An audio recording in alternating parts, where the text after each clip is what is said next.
నాసిక్ ప్రముఖ పుణ్యక్షేత్రం, యుగయుగాల చరిత్ర కలిగిన నగరం. నాసిక్ చరిత్ర రామాయణ ఇతిహాసంతో ముడిపడిన నగర చరిత్ర. అక్కడ అణువణువు రామాయణంతోనూ సీతారామలక్ష్మణులతోనూ పెనవేసుకుని ఉంటుంది. శ్రీరామచంద్రుడు వనవాసం సమయంలో అగస్త్య మహర్షి సూచన ప్రకారం ఇక్కడి పంచవటిలో కొంతకాలం సీతాలక్ష్మణ సమేతంగా గడిపాడని, లక్ష్మణుడు శూర్పణఖ ముక్కు చెవులు కోసింది ఇక్కడేనని, నాసిక అంటే ముక్కు, అందుకే ఈ ప్రదేశానికి నాసిక్ అనే పేరు స్థిరపడిందని చెబుతారు. నాసిక్ పట్టణం ప్రాచీన కాలం నుండి మహాపుణ్యస్థలిగా పురాణ ప్రసిద్ధమైంది. కృతయుగంలో ప్రజాకంటకులైన ముగ్గురు రాక్షసుల్ని బ్రహ్మ, విష్ణువు, శివుడు కలిసి వచ్చి ఈ ప్రాంతంలో సంహరించడం వలన త్రికంటకం అని ఈ ప్రాంతం ప్రసిద్ధి చెందింది.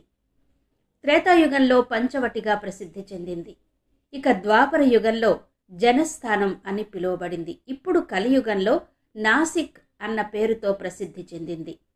ఆ విధంగా నేటి నాసిక్ పౌరాణిక, చారిత్రక, సాంఘిక, సాంస్కృతిక ప్రాముఖ్యతను సంతరించుకున్న పట్టణంగా వెలుగొందుతోంది.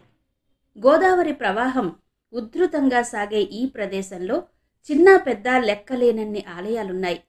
తీర్థయాత్రికులకు కావలసిన ఆలయాలే కాదు, పర్యాటకులకు ఆసక్తి కలిగించే చరిత్ర ప్రసిద్ధమైన కోటలు, అద్భుతమైన జలపాతాలకు నెలవు నాసిక్. ఒకప్పుడు ఇదంతా దట్టమైన అడవిగా ఉండేదట. అదే మనం పురాణాల్లో విన్నటువంటి దండకారణ్యం. ఇప్పటికీ ఆ అడవి ఆనవాళ్లు మనకు కనబడతాయి. నాసిక్లో పర్యటిస్తున్నప్పుడు ఆ అడవుల ఆనవాళ్లు, రామాయణ ఘట్టాలు అడుగడుగునా కనబడి మనల్ని ఉద్వేగభరితుల్ని చేస్తాయి. ఇక్కడ చాలా రామాయణ ఘట్టాలను మన కళ్ల ముందు నిలిపే ఎన్నో ఆనవాళ్లు కనబడతాయి. హిందూ సంప్రదాయంలో కుంభమేళాకు ఉన్నతమైన స్థానమే కాదు, మహిమాన్వితమైన పురాణ ప్రాశస్త్యం, ఘనమైన చరిత్ర ఉన్నాయి. అలాంటి కుంభమేళ 12 ఏళ్లకొకసారి జరిగే స్థలం ఇది. రామాయణంతో ముడిపడిన స్థలాలే కాదు, మహిమాన్వితమైన ఆలయాలు కూడా ఎన్నో ఉన్నాయి నాసిక్లో. అలాంటి ఆలయాలలో ఒకటి కాలారాం ఆలయం. ఈ కాలారాం ఆలయ విశేషాలు ఈరోజు ఈ వీడియోలో తెలుసుకుందాం. ఈ వీడియోలో కాలారాం ఆలయ వైభవం అంతా ప్రత్యక్షంగా చూడొచ్చు. దాంతోపాటు నాసిక్ పట్టణ పరిసరాలు, రామాయణ కాలం నాటి ఆనవాళ్లు కూడా చూడొచ్చు. కాబట్టి వీడియో ఎక్కడ స్కిప్ చేయకుండా ఎండ్ వరకు చూడండి. మీకు నచ్చితే గనక తప్పకుండా లైక్ చేయండి. అలాగే మీరు నాసిక్ వెళ్ళారా, కాలారాం ఆలయాన్ని దర్శించారా? తప్పకుండా కమెంట్స్లో చెప్పండి. ఇక వీడియోలోకి వెళ్ళిపోదాం, పదండి.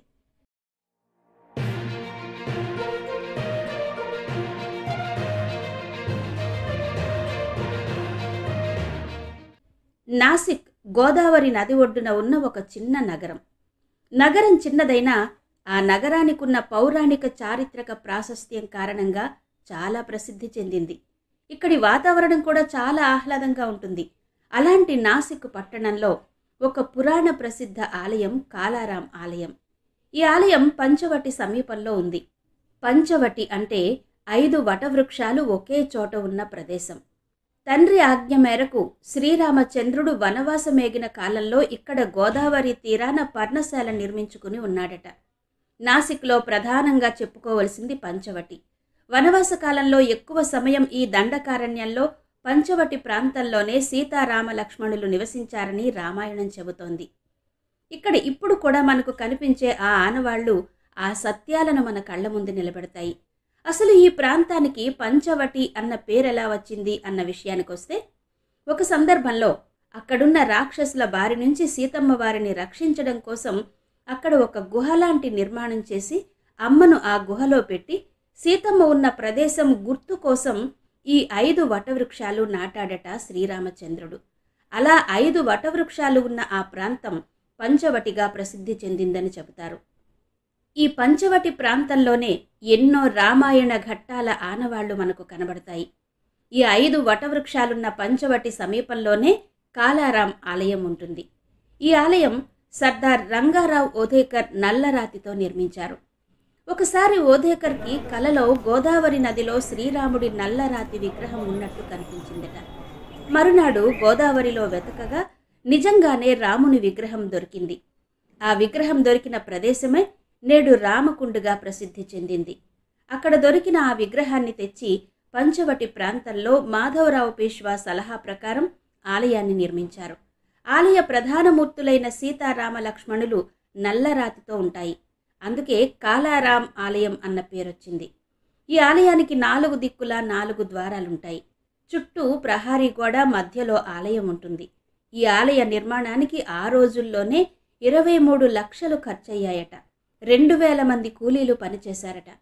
ఆలయ నిర్మాణానికి 12 సంవత్సరాలు పట్టింది. ఆ నిర్మాణానికి కావలసిన నల్లరాతిని రామ్సేజ్ పర్వతం నుంచి తీసుకొచ్చినట్టుగా చెబుతారు. ఇక్కడ మీరు చూస్తున్నారు కదా, ఆలయం పూర్తిగా త్రయంబకంలో ఉన్న త్రయంబకేశ్వరుని ఆలయ నమూనాలోనే కనబడుతుంది. ఆలయంలో ప్రధాన ఆకర్షణ గోపుర కలశం. పగలు రాత్రి ధగధగా మెరిసే ఆలయ గోపుర కలశం బంగారు పూత పూసిన రాగి కలశం. ఆలయ ప్రహారీ గోడలు కూడా చాలా ఎత్తులో కట్టారు. ఎత్తైన ఆలయ ప్రధాన ద్వారం దాటి లోపలికి వెళ్ళగానే మంటపంలో హనుమంతుడు దర్శనమిస్తాడు. ఈ హనుమ విగ్రహం కూడా నల్లరాతితో చేసిందే. ఈ మంటపం హనుమాన్ చాలీసాలో ఉన్న దోహాల మాదిరిగా 40 స్తంభాలతో చేశారు. ఆ తర్వాత సీతారాముల ఆలయ ప్రవేశం కొద్ది ఎత్తులో, అంటే సుమారు 10 మెట్లు ఎక్కవలసి ఉంటుంది. దత్తాత్రేయుడు ఇక్కడికి వచ్చినట్టుగా ఆయన పాదముద్రలు కూడా ఇక్కడ కనిపిస్తాయి. దత్తాత్రేయుని విగ్రహం కూడా ఉంది. చుట్టూ 96 స్తంభాలతో మండపాన్ని నిర్మించారు. ఆలయంలో గణేశుడి మందిరం కూడా ఉంటుంది. ప్రతి సంవత్సరం ఇక్కడ నవరాత్రి ఉత్సవాలు, శ్రీరామనవమి ఉత్సవాలు అత్యంత వైభవంగా చేస్తారు. మొత్తానికి ఈ కాలారాం ఆలయం పర్యాటకుల్ని విశేషంగా ఆకర్షిస్తుంది. ఈ ఆలయం చాలా పురాతనమైంది. 7వ శతాబ్దం నుండి 11వ శతాబ్దం వరకు ఉన్న రాష్ట్రకూటుల కాలం నాటిది. మొదటి ఇస్లామిక్ దాడిలో ముస్లిములు ఈ ఆలయాన్ని కూల్చివేశారట. అప్పుడు ఆలయ పూజారులు రాముని విగ్రహాన్ని గోదావరి నదిలో పడేశారు.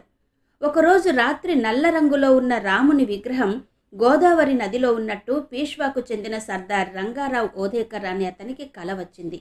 ఓధేకర్ నది నుండి విగ్రహాన్ని తెచ్చి కొత్త ఆలయానికి నిధులు సమకూర్చి 1788లో పునర్నిర్మించారు. ప్రధాన ఆలయం సభామండపం, ముఖమండపం, గర్భాలయం ఉంటుంది. సభామండపంలో గర్భాలయంలోని మూల విరాట్టుకు ఎదురుగా శ్రీ ఆంజనేయ స్వామి విగ్రహం, గర్భాలయంలో రాముల వారికి కుడివైపున లక్ష్మణుడు, ఎడమవైపున సీతాదేవి విగ్రహాలుంటాయి. ఈ ఆలయంలో సర్దార్ ఓధేకర్ విగ్రహం కూడా మనం చూడొచ్చు. ఒకానొక సమయంలో దళిత ఉద్యమంలో భాగంగా కూడా ఈ నాసిక్లో ఉన్నటువంటి కాలారాం ఆలయం వార్తల్లోకి వచ్చింది. భారతదేశంలో దళిత ఉద్యమంలో భాగంగా డాక్టర్ బిఆర్ అంబేద్కర్ దళితులను ఆలయంలోకి అనుమతించాలంటూ ఆలయం వెలుపల ధర్నా చేశాడట. కాలారాం ఆలయం ఉన్న వీధిలోనే గోరారాం మందిరం కూడా ఉంది. ఇది చాలా చిన్న ఆలయం. ఎప్పుడూ నీలమేఘశ్యామునిగా దర్శనమిచ్చే దశరథ రాముడు ఈ మందిరంలో శుద్ధ శ్వేతవర్ణంలో దర్శనమిస్తాడు. అందుకే ఈ రాముడు గోరారామునిగా ప్రసిద్ధి చెందాడు. మరాఠాలో గోరా అంటే తెలుపు రంగు అని అర్థం. ఆ విధంగా శ్వేతవర్ణంలో ఇక్కడ వెలసిన శ్రీరామచంద్రుడు గోరారాముడిగా ప్రసిద్ధి చెందాడు. ఇవి కాలారాం, గోరారాం ఆలయ విశేషాలు. మరో చక్కటి వీడియోతో మళ్ళీ మీ ముందుకు వస్తాను. మరి లైక్ చేయడం, కమెంట్ చేయడం మాత్రం మర్చిపోరు కదూ.